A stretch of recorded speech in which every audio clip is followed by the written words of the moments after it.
This man is stopping at the red light. A gun suddenly appeared and aimed at his head. The robber Paul asks, "Tell me all the passwords of all your bank cards, hurry up." Nick calmly looks at the robber and doesn't say anything. Paul shouts, "Don't you hear anything? Do you see what I'm holding? This is a pistol. Don't be fucking around with no gun, boy." But Nick still doesn't react, his face is expressionless. Then he steps on the gas and speeds away, even locks the door.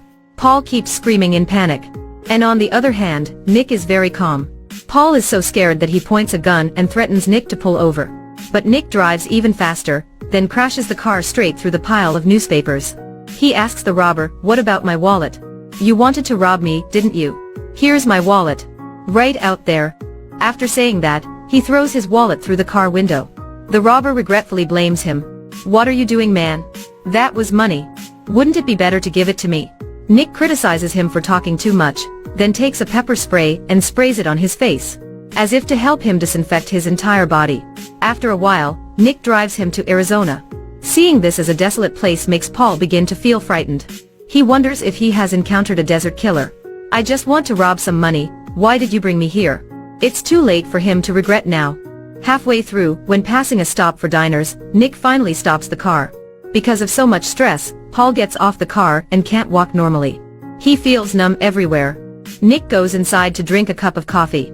So Paul takes the opportunity to run away.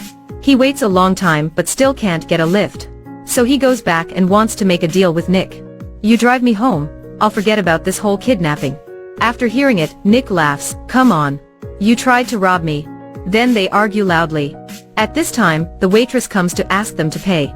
Confidently, Nick is about to take out his wallet, but then he remembers that he had thrown it away.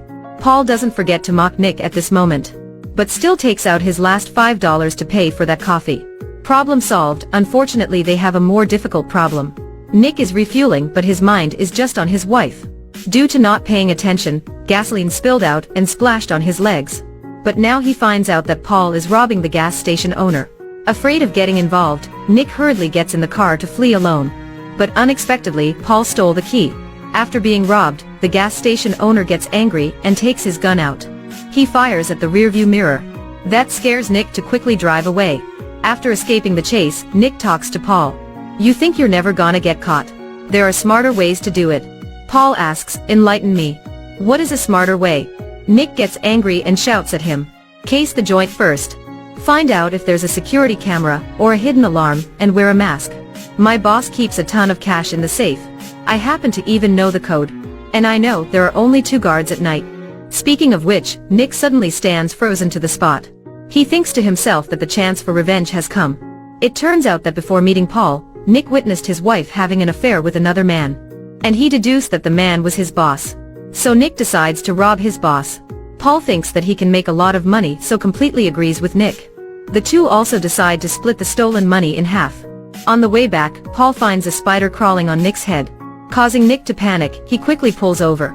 Nick jumps up and down to let the spider fall off. He doesn't notice that the matches in his pocket also fell out. Nick keeps stomping on the matches, causing them to be rubbed, and then burst into flames. At this time, Paul not only does not help, but also happily films the scene, and laughs at Nick, "You got a hot foot." Luckily, Nick puts out the fire. The two continue to depart. They stop by another gas station, and this time Nick wants to try. He robbed $20 for gas and a sour fruity twist. But all of this was actually seen by other real robbers. They were blamed for the previous gas station robbery. So they follow Nick and Paul along the way. On the way, they ram Nick's car off the road, and hold the two at gunpoint. Nick quickly takes the stolen money and gives it to them, wanting to reconcile. Being provoked by Nick, the robber aims a gun at him. Paul takes the opportunity that the robber isn't paying attention, he quickly steals a gun. Paul manages to disarm them but accidentally shoots Nick in the arm. Making Nick bewildered, "You shot me. You really are a stupid teammate." After that, Paul fires to blow up the tire of the robbers, driving away with Nick. In the car, Nick keeps cursing at Paul and takes off his shirt to check the wound. Paul looks at the wound and is shocked. "Nick, that's the most hideous thing I ever seen. Turns out it's just a tiny wound." After many difficulties, it's finally time to execute their plan.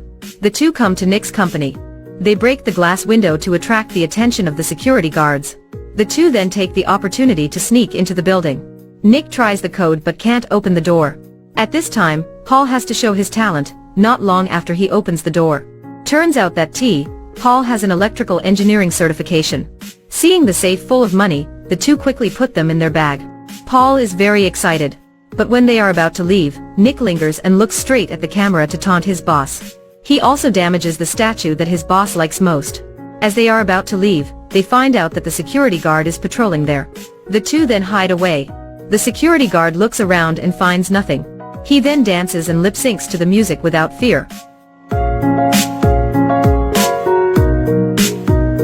The two have to be reluctant audience for more than an hour. The guard soon leaves and they also leave the office safely. It becomes bad when the robbers, who stole Nick's business card, follow them to the company. And then to the hotel. After arriving at the hotel, Nick calls his wife to confront her about the affair. He asks his wife why she betrayed him, but she explains that he was wrong. Nick actually caught her sister and her fiancé in bed. When the misunderstanding is cleared, Nick finally gives a sigh of relief. But he suddenly realizes something. Then puts down the phone and rushes back to find Paul. At this time, the robbers take Paul hostage and steal the money. Until Nick returns to the hotel, Paul was in a trap on the balcony. As soon as someone opens the door, Paul will immediately fall down. Despite Paul's objection, Nick still wants to try. He thinks he can open the door and catch the sheet immediately. But being happy for only 2 seconds, Paul falls straight down and lands on the balcony below. They catch up with the two robbers and chase them into an alley. When the robbers aim their guns at them, Nick calmly cocks his gun. Bang! Nick shoots the gun out of their hands. They leave the two robbers tied up for the police to find them. Nick also brings money back to his boss. They end up friends and live a happy new life.